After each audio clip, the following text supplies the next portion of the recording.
Friends, आप सभी का स्वागत है हमारे घातक एवं कड़ी के पार्ट 2 पर। दोस्तों, अगर आपने इसका पार्ट 1 नहीं देखा तो पहले उसको देख लीजिए, क्योंकि मैंने उसमें आपको इसका बेसिक बताया है। अगर आपको बेसिक पता नहीं होगा तो आप इसके क्वेश्चंस नहीं कर पाओगे। तो चलिए वीडियो स्टार्ट करते हैं। जो हमारा जो पहला क्वेश्चन है वो है 3 की पावर m-1 प्लस 3 की पावर m+1 इक्वल टू 810 हो तो m का मान बताइए। इस प्रकार के क्वेश्चंस को करने के लिए जो मैंने आपको घातांक के नियम में जो मैंने पहला नियम बताया था वो है a की पावर m गुणा a की power n equal to a की पावर m+1। यानी अगर हम जो संख्याओं का बेस समूह होता है उनका हम गुणा करते हैं तो उनकी पावर्स आपस में ऐड हो जाती हैं। अगर हम उनका भाग करते हैं तो आपस में उसकी पावर घट जाती हैं। तो दोस्तों, अगर हमें इसका m के वैल्यू ज्ञात करने के लिए हमारे इस फॉर्म में है, अगर हमें m की वैल्यू ज्ञात करने के लिए इस फॉर्म को हमें इस फॉर्म में चेंज करना पड़ेगा। तो चलिए चेंज करते हैं इसको। हम इस फॉर्म में चेंज करेंगे तो हम कैसे लिखेंगे, 3 की पावर m भागे 3 प्लस 3 की power m into 3 equal to 810। तो इसको शुरू करते हैं। 3 की पावर m बट्टे 3 प्लस 3 की power m into 3 equal to 810। हम इसमें से 3 की पावर m को कॉमन ले लेते हैं तो यहाँ पर हमारा बचेगा 1/3 प्लस 3 इक्वल टू 810। फिर यहाँ पर हमारा बचेगा 3 की पावर m, यहाँ पर हम इसका लघुत्तम करेंगे तो यहाँ पर 3 आएगा प्लस 9 इक्वल टू 810। इसको हम सॉल्व करेंगे, यहाँ पर 10/3 इंटू 800 इक्वल में 810। 0 से 0 हमारी यहाँ पर कैंसिल हो जाएगी, क्रॉस मल्टीप्लाई करेंगे तो हमारा आ जाएगा 81 इंटू 3। तो 3 की पावर m बराबर 3 इंटू 3 इंटू 3 इंटू 3 और ये हमारा एक ये 3। तो दोस्तों, 3 की पावर m बराबर 3 की पावर 5। अगर हमारा बेस सेम होता है और बीच में हमारा इक्वल होता है तो हम घातों की तुलना कर लेते हैं। तो हमारा इस प्रकार हमारे m की जो वैल्यू आ गई वो आ गई हमारी 5। तो ये हो गया हमारा पहला क्वेश्चन। तो दोस्तों, जो हमारा सेकंड क्वेश्चन है वो है अंडरूट में 3/7 की पावर x+1 इक्वल टू 343/27 में x का मान ज्ञात करो। दोस्तों, इस प्रकार के क्वेश्चंस को करने के लिए हमें पहले पता होना चाहिए कि 343 और 27 हमारा किसका वर्ग है, किसका घन है।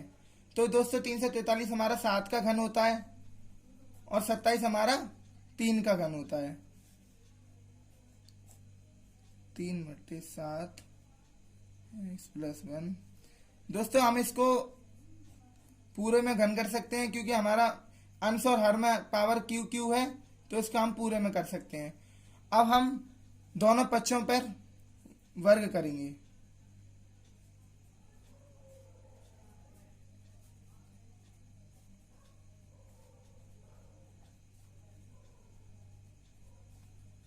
दोस्तों, हमने दोनों पक्षों पर वर्ग इसलिए किया क्योंकि हमें ये रूट हटाना था। तो हम इस रूट को हटाएंगे, दोनों पक्षों पर वर्ग लगाएंगे तो कैसे होगा,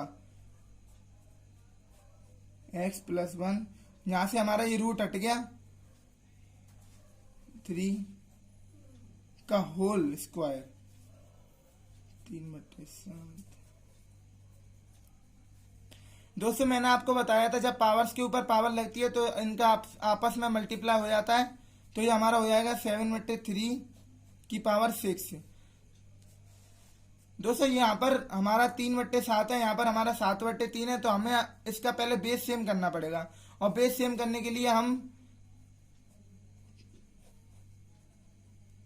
मैंने आपको बताया था बेस सेम करने के लिए अगर हम पक्ष को आपस में चेंज करते हैं, अंश और हर को आपस में चेंज करते हैं तो हमारी जो घात है वो हमारी माइनस की हो जाती है। अभी हमारी घात प्लस की 6 थी, हमारी हो जाएगी माइनस की 6। और जो हमारा जो बेस सेम हो गया तो हम अब आराम से हम घातों की तुलना कर सकते हैं। तो x+1 इक्वल टू -6, x बराबर -6 -1, x बराबर -7। तो ये हमारी आ गई x की वैल्यू। अब हम बात करते हैं तीसरे क्वेश्चन के बारे में। तो दोस्तों, हमारा जो तीसरा क्वेश्चन है वो है x + y + z upon x की पावर -1 y की पावर -1 प्लस y की पावर -1 z की पावर -1 प्लस z की पावर -1 x की पावर -1 का मान होगा। तो इस प्रकार के क्वेश्चंस को करने के लिए पहले हम x plus Y plus Z upon, हमने आपको बताया था जब हमारी पावर्स माइनस में होती हैं तो प्लस में लाने के लिए हम पूरे पद को अपॉन में ले जाते हैं। तो हमारी जो घाते प्लस में लाने के लिए इस पूरे पद को हम अपॉन में ले जाते हैं, तो ये आएगा 1/xy प्लस ये हो जाएगा 1/yz प्लस ये हो जाएगा 1/zx। तो आगे हम चलते हैं, x plus Y plus Z upon, इसका हम दोस्तों एलसीएम लेंगे तो इसका एलसीएम आएगा हमारा x और y और z। एक्स वाई का हम इसमें देंगे तो हमारा बचेगा z, वाई जेड का हम इसमें देंगे तो हमारा बचेगा x, और एक्स जेड का जब हम इसमें देंगे तो हमारा बचेगा y। तो दोस्तों हमारा ये x plus Y plus Z और z plus X plus Y से हमारा ये यहाँ से कैंसिल हो गया। अब हमारा बचेगा 1/1 एक्स वाई जेड, और दोस्तों ये हमारा ऊपर चला जाएगा तो हमारा आएगा आंसर XYZ। तो ये हमारा हो गया तीसरा क्वेश्चन। अब हम बात करते हैं हमारे चौथे क्वेश्चन के बारे में। तो जो हमारा चौथा क्वेश्चन है, अगर m की पावर n बराबर 25 तो n की पावर m का मान क्या होगा। हमें m की पावर n का मान दे रखा है 25। हम जानते हैं कि 25 हमारा होता है 5 की पावर 2, तो हम इसको तुलना करने पर हमें m की वैल्यू प्राप्त होती है 5 और n की वैल्यू प्राप्त होती है 2। तो हमें ज्ञात करनी है n की पावर m का मान। तो n की वैल्यू हमारी है 2 और m की वैल्यू हमारी 5, तो 2 की पावर 5 दोस्तों हमारा होता है 32। तो ये हमारा हो गया चौथा क्वेश्चन। इस प्रकार से भी आपके एंट्रेंस एग्जाम में कई क्वेश्चन पूछे जाते हैं। अब हम बात करते हैं हमारे पांचवें क्वेश्चन के बारे में। तो जो हमारा पांचवा क्वेश्चन है वो है 8/27 की पावर -1/3 गुणा 81/16 की पावर 3/4 भागित 32/243 की पावर -2/5।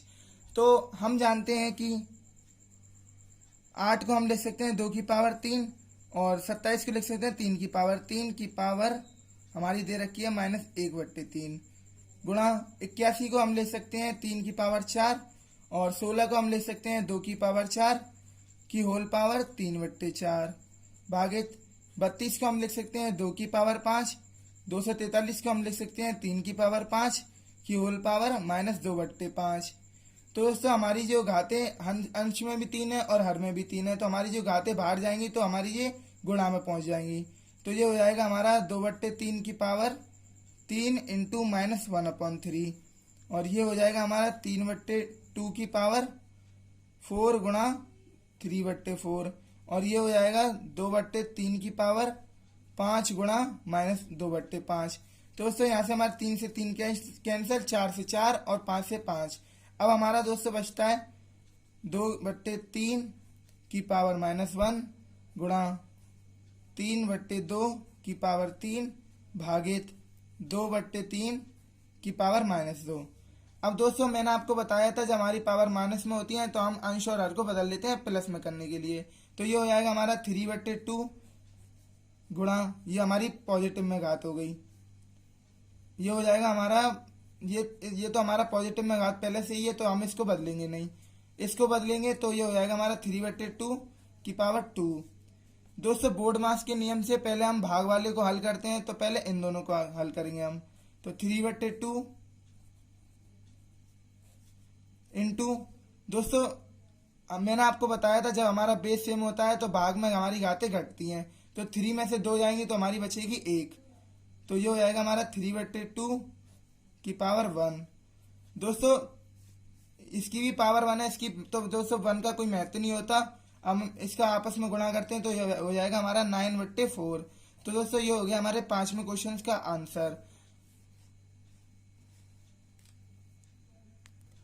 दोस्तों जिस टाइप के मैंने आपको क्वेश्चंस कराए हैं उसी टाइप पर आपसे एग्जाम में पूछे जाते हैं।